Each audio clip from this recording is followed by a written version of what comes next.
আমাদের বাড়ির কাছে একজন আন্টি থাকতে এসেছিল। তার বিয়ে ভেঙে গেছিল, বেশি দিন হয়নি। আন্টি দেখতে ছিল খুব সুন্দরী।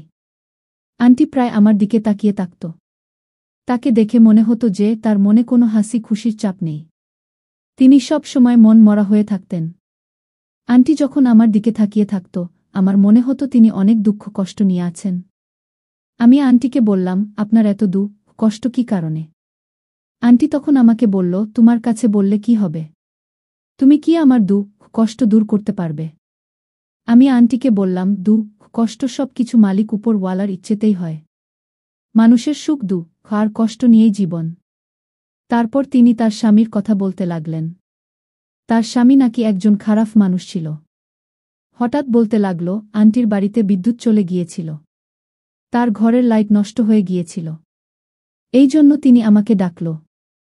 আমি যখন তার ঘরে গেলাম, তখন তো আন্টি, বন্ধুরা, মূল ঘটনাটি শুরু করার পূর্বে তোমাদের কাছে ছোট্ট একটা অনুরোধ, তোমরা এখনও যারা আমার চ্যানেলটি সাবস্ক্রাইব করনি, দয়া করে আমার চ্যানেলটি সাবস্ক্রাইব করে পাশে থাকবা। এবার মূল ঘটনাটি বলি। আমার বয়স 20 বছর। আমি আমার মা বাবা আর ছোট বোন সঙ্গীতার সঙ্গে থাকি। আমি বিএসসির প্রথম বছরে পড়ি। আর আমার বোন সঙ্গীতা ইন্টার ফার্স্ট ইয়ারে পড়ে। আমার বাবার নিজের ব্যবসার আছে। তাই তিনি প্রায়ই ব্যস্ত থাকেন আর কাজের জন্য বাইরে যান।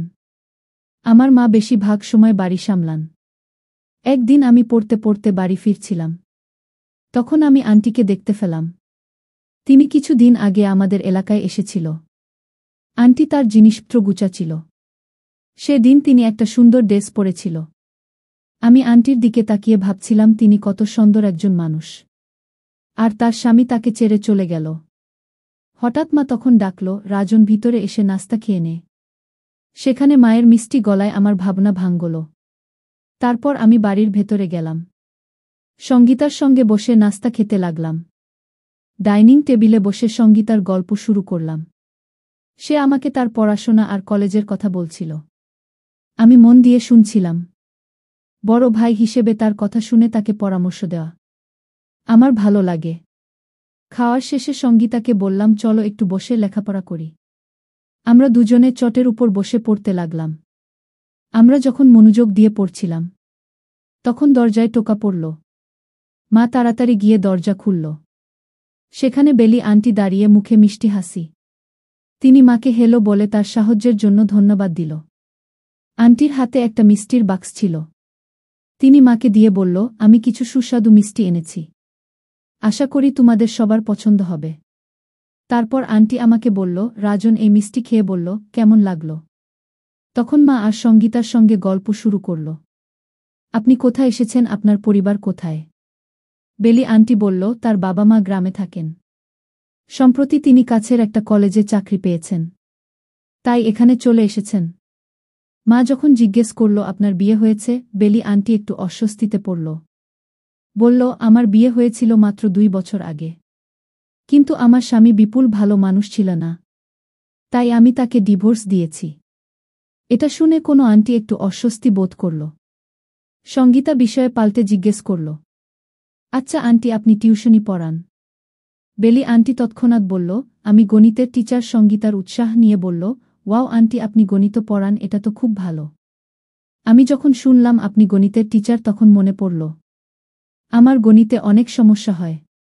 সঙ্গীতার সুযোগ বুঝে বলল, আন্টি, আমার ভাই রাজনের গণিতে খুব অসুবিধা হয়। আপনি কি ওকে সাহায্য করতে পারেন? বেলি আন্টি হেসে বলল, হ্যাঁ হ্যাঁ, কেন নয়। সঙ্গীতা, রাজন যখনই চায় আমার কাছে আসতে পারে। আমি ওকে সব গণিত ভালো করে বুঝিয়ে দেব। এভাবে আমরা সবাই অনেকক্ষণ গল্প করলাম। আমিও আন্টির সঙ্গে কথা বললাম। বুঝলাম তিনি খুব মিশুকে আর ভালো স্বভাবের। কিন্তু যাওয়ার সময় কোনো আন্টি পিছনে ফিরে আমার দিকে তাকাল।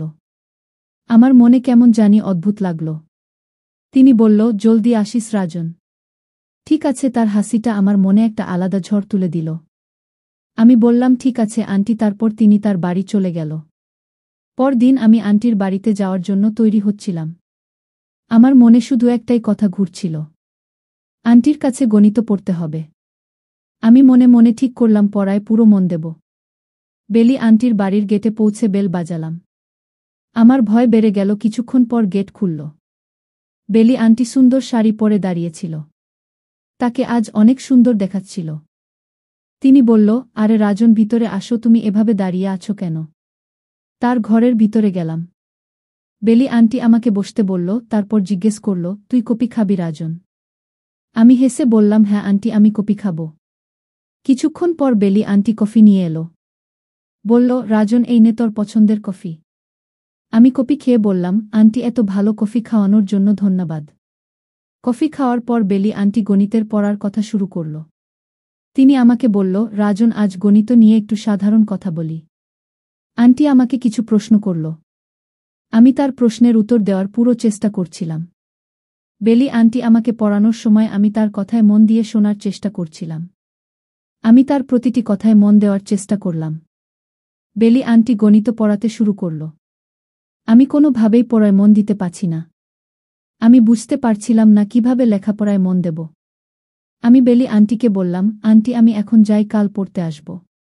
তিনি আমার দিকে তাকিয়ে হেসে বলল, প্রিয় রাজন, তুই যখন চাস আমার কাছে গণিত বা ইংরেজি পড়তে আসিস। আমি হেসে তাকে ধন্যবাদ দিলাম। আর তাড়াতাড়ি তার বাড়ি থেকে বেরিয়ে এলাম। বাড়ি যাওয়ার সময় আমার মনে অনেক ভাবনা ঘুরছিল। আমার কল্পনায় শুধু বেলি আন্টির কথাই মনে পড়ছিল। তার যেমন চরিত্র, তার তেমন সৌন্দর্য। সেদিনের সব কথা আমার মনে ঘটতে লাগল। আমি ভাবছিলাম পরের বার কি করব। বাড়ি পৌঁছে আমার মনে শুধু বেলি আন্টির কথাই মনে পড়ছিল। তারপর আমি ঘুমানোর সিদ্ধান্ত নিলাম। সন্ধ্যায় মা আমাকে ডেকে তুলল, একটু মলিন গলায় জিজ্ঞেস করল, বাবা, এতদিন দেরি করে ঘুমাচ্ছিস কেন? সব ঠিক আছে তো? আমি একটা লম্বা শ্বাস নিয়ে বললাম, মা, শুধু একটু ক্লান্ত লাগছিল। মা আমাকে আশ্বাস দিয়ে বলল, রাজন বাবা, আয়, আগে ভাত খেয়ে নে। আমি তাড়াতাড়ি খেতে বসলাম।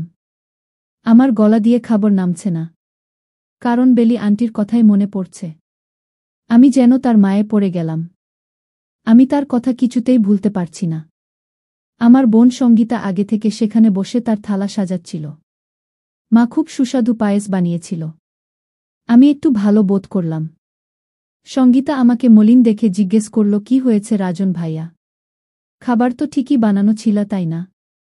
আমি তাড়াতাড়ি মন অন্যদিকে ঘুরিয়ে বললাম, হ্যাঁ, খুব ভালো বানানো হয়েছে। কিন্তু আমার মনে তখনও বেলি আন্টির কথাই ভাবছিলাম। খাওয়ার পর আমি রুমে গিয়ে একটু ঘুমানোর সিদ্ধান্ত নিলাম। আমি পুরোপুরি বেলির আন্টির কথা ভাবতে লাগলাম। মনে হলো হয়তো পরদিন আবার বেলি আন্টির সঙ্গে একটু কথা বলতে পারব। তখন হঠাৎ বেল বাজল। বেলের শব্দে আমার মনোযোগ ভাঙল।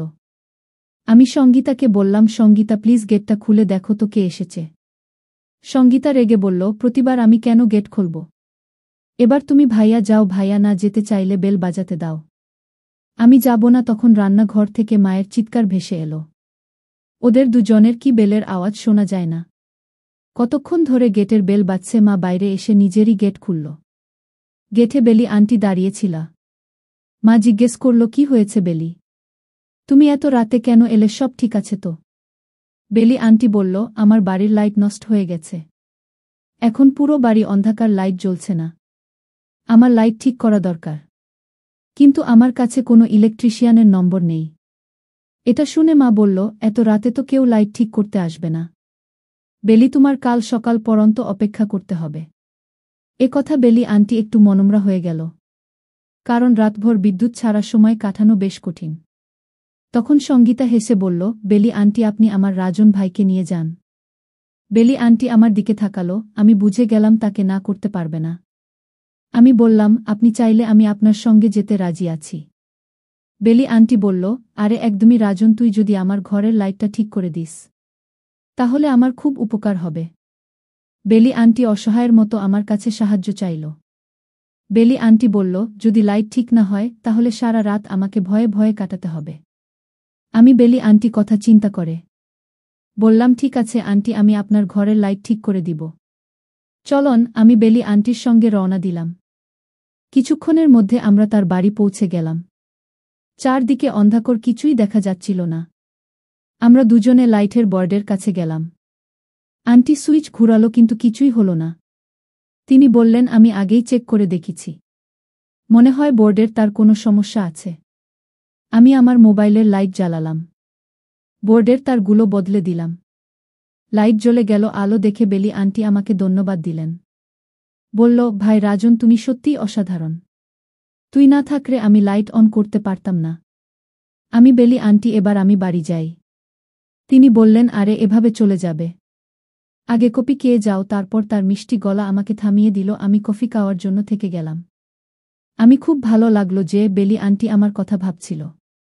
যখন যাওয়ার সিদ্ধান্ত নিলাম, বেলি আন্টি হেসে বলল, রাজন, আগামীকাল কোচিং এর জন্য আসতে ভুলিস না। আন্টির কথা শুনে আমি হাসলাম আর বাড়ি পৌঁছে গেলাম। বাড়ির আলো আর শান্ত পরিবেশ আমাকে বাস্তবতায় ফিরিয়ে আনল।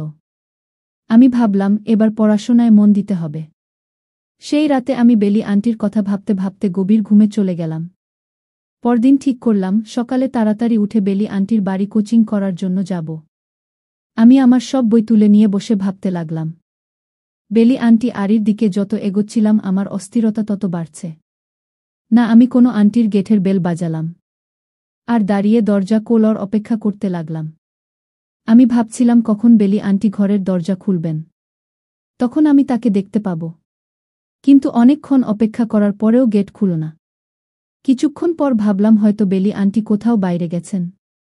তারপর আমি বাড়ির গেটে হালকা ধাক্কা দিলাম। অদ্ভুত ব্যাপার, গেটটা আগে থেকেই খোলা ছিল।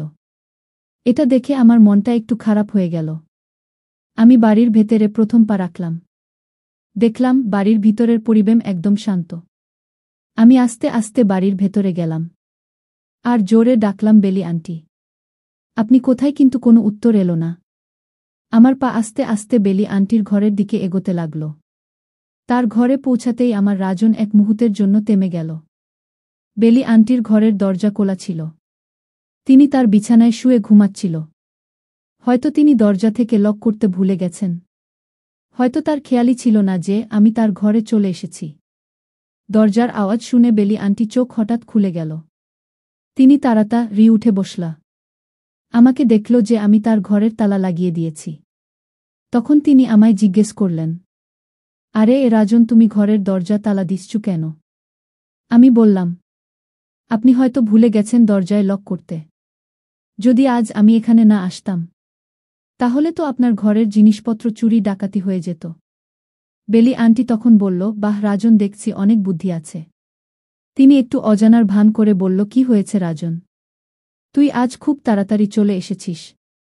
আমি ইয়ারফোন লাগিয়ে গান শুনছিলাম, তাই তোর আসার কথা টের পাইনি। বেলি আন্টি তার ফোন রাখল আর বলল, রাজন, চা না কফি খাবি? আমি বললাম, তোমার যা মন চায় সেইটা নিয়ে আসো। তারপর বেলি আন্টি আমার জন্য কফি নিয়ে আসলো। আমি কফি খেয়ে বললাম, আন্টি, আজ আমাকে গণিত পড়াবেন? বেলি আন্টি তখন বলল, আজ গণিত পড়াবো না, অন্য কিছু পড়াবো। আমি বললাম, আন্টি, সন্ধ্যা ঘনিয়ে আসছে, আমি চলে যাই। বেলি আন্টি তখন হঠাৎ করে মাথা ঘুরে পড়ে গেল। আমি বললাম, আন্টি, কি হয়েছে আপনার? তারপর আমি ডাক্তার নিয়ে আসি। আন্টি তখন বলল, এটা কোনো সমস্যা না। এই মাথা ঘুরা আমার মাঝে মাঝে হয়। ডাক্তার ডাকতে হবে না। কিছুক্ষণ পর এমনি ঠিক হয়ে যাবে। কিন্তু আন্টি অনেকক্ষণ চুপ করে রইল, কোনো কথা বলছে না। এইদিকে রাত ঘনিয়ে আসছে। বেশি রাত হলে তো আমি বাড়ি যেতে পারবো না। আন্টি তখন বলল, আজ আমার শরীর অসুস্থ, তুমি আজ আমার বাড়ি থেকে যাও। কিন্তু আন্টি, যে এটা অভিনয় ছিল সেটা তো আমি জানতাম না। বন্ধুরা, গল্পের পরবর্তী পার্ট আগামীকাল দেওয়া হবে। ততক্ষণে চ্যানেলটি সাবস্ক্রাইব করে পাশে থাকুন। ধন্যবাদ।